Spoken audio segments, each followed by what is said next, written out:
So, Sheikh, what's the ruling of giving someone the Wi-Fi connection, yani the password of the Wi-Fi, if in case of that person there is more possibility of messages than good use of the internet?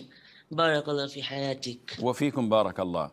We've answered this question many times and said that it is not permissible to assist others on doing haram.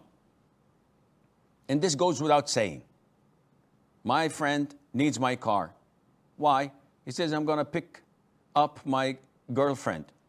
She's arriving and we are going to a motel. It is totally prohibited to assist him. But it's also prohibited upon me to doubt people. So giving someone the password of my Wi-Fi router, where I know that using the internet is a sword with two blades.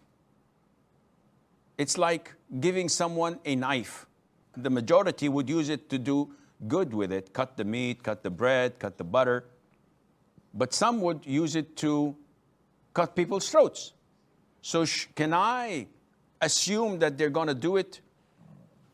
They're going to use it for evil purposes? This is doubting others and judging them.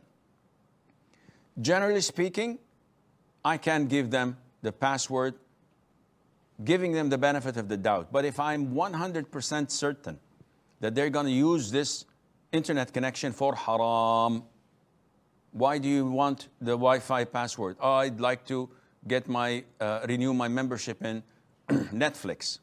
And I have to watch few movies and few soap operas and few concerts, etc. Don't give it to them because you know the purpose and the reason. And Allah knows best.